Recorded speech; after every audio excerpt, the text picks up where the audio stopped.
Exams आने वाले हैं, मेरे भी और शायद आपके भी। तो भाई मैंने तो पढ़ाई स्टार्ट कर दी है और शायद आपने भी कर दी हो। A few inches later. मैं फिजिक्स पढ़ ही रहा था और तभी मेरे दिमाग में एक ख्याल आया कि AWM जैसी गन में इतना ज़्यादा रिकॉइल क्यों होता है और वहीं पे क्रॉसबो जैसे वेपन में इतना कम रिकॉइल क्यों होता है। इसके पीछे एक फिजिक्स काम करती है जो कि इस वीडियो में मैं आपको बताने वाला हूँ। अगर आप लोग जूनियर क्लासेस में हो तो शायद आपको इसे समझने में थोड़ी सी दिक्कत आने वाली है, लेकिन मैं आपको ट्राई करूंगा अच्छे से समझाने का। लेकिन अगर आप लोग सीनियर क्लासेस में हो तो फिर आपको कोई भी प्रॉब्लम नहीं आएगी और शायद आपको ये बात पता भी हो। तो hey boys and girls and welcome back to our channel. बिना कोई लंबा इंट्रो और लाइक करो सब्सक्राइब करो वाली नौटंकी को लात मारकर साइड में करते हुए मैं आज आपसे बात करने वाला हूँ why AWM have high recoil. तो वीडियो को एंड तक जरूर देखना। So without wasting any more time let's get started.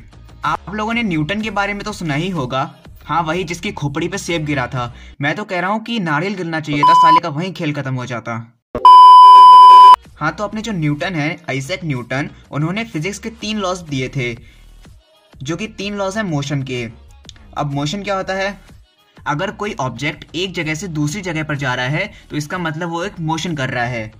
जैसे कि अगर आप लोग एक जगह से दूसरी जगह पर चल के जा रहे हो तो फिर आप लोग एक मोशन कर रहे हो। अगर कोई कार एक जगह से दूसरी जगह पर चल के जा रही है तो वो एक मोशन कर रही है। अगर आपने फुटबॉल को किक मारी और फुटबॉल एक जगह से दूसरी जगह पर गई तो वो मोशन कर रही है। तो समझ में आई बात? तो मैं यही बता रहा था कि न्यूटन ने मोशन के 3 लॉज दिए थे, first law of motion, second law of motion and third law of motion. First law of motion and second law of motion को साइड में रखते हैं।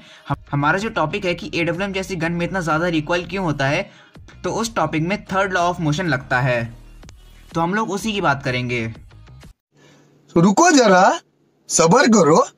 तो थर्ड लॉ ऑफ मोशन ये कहता है कि अगर आप लोग किसी चीज़ के ऊपर फोर्स लगा रहे हो तो वो चीज़ भी आपके ऊपर उतना ही फोर्स लगाएगी। मतलब आप लोग बात को समझने का ट्राई करो कि अगर आप लोगों ने किसी चीज़ के ऊपर फोर्स लगाया तो वो चीज़ भी आपके ऊपर उतना ही फोर्स लगाएगी। मतलब एक्शन रिएक्शन वाला केस हो गया यहाँ पर। आपको मैं इसका एक एग्जांपल देता हूँ जिससे आपको बढ़िया तरीके से समझ में आएगा। आप कहीं पर भागते हुए जा रहे हो और भागते भागते आप जाके किसी दीवार में भिड़ गए। Don't try this at home. जब आप उस दीवार में भिड़ गए तो उसके बाद आप ऑटोमेटिकली पीछे आ जाओगे। तो आप पीछे कैसे आए, कैसे आए, क्यों आए? इसका क्या रीज़न है? तो मैं बताता हूँ इसका क्या रीज़न है। इसका ये रीज़न है कि जब आप दीवार से जाके भिड़े तो आपका जो फोर्स था वो आप दीवार की तरफ लगा। मतलब आपने दीवार की तरफ फोर्स लगाया तो उस दीवार ने भी आपके ऊपर उतना फोर्स लगाया, तो इसीलिए आप पीछे बढ़ गए अचानक से। तो इसीलिए आप पीछे बढ़े। तो समझ में आई बात? हम लोग इसका 1-2 एग्जाम्पल और देख लेते हैं और फिर मैं आपको बताता हूँ कि AWM जैसी गन में इतना रिकॉइल क्यों होता है। शायद आपको थोड़ा बहुत समझ में तो आ ही रहा होगा। तो मान लो कि आप लोग गार्डन में पानी लगाने जा रहे हो पाइप के थ्रू। आपके हाथ में पाइप है और आपने टंकी को ऑन किया। तो जब उस टंकी में से बहुत ज़्यादा स्पीड से पानी निकलेगा तो हो सकता है कि जो पानी है वो पाइप से निकले और पाइप जो है वो आउट ऑफ कंट्रोल हो जाए। तो वो आउट ऑफ कंट्रोल क्यों हुआ? ऐसा क्यों, क्या रीज़न है? मतलब पाइप जो है वो झटका मारने लगता है। तो वो झटका इसलिए मारने लगता है क्योंकि जितना फोर्स पानी ने पाइप के ऊपर लगाया उतना ही फोर्स जो पाइप ने है वो पानी के ऊपर भी लगाया। तो इसीलिए जो पाइप है वो झटका मारने लगता है और आउट ऑफ कंट्रोल हो जाता है। तो समझ में आ रही है ना आपको बात? तो फाइनली आपने वो चीज़ समझ ली जो मैं समझाना चाहता था। अगर नहीं समझ में आई तो आप वीडियो को रिमाइंड करके दोबारा समझो, हो सकता है आपको दोबारा समझ में आ जाए। तो अब मैं आपको बताता हूँ कि AWM जैसी गन में इतना रिकॉइल क्यों होता है और क्रॉसबो जैसे वेपन में इतना कम रिकॉइल क्यों होता है। जब आप AWM चलाते हो तो उसकी जो बुलेट निकलती है तो वो बहुत ज़्यादा स्पीड में निकलती है, बहुत ही ज़्यादा स्पीड में।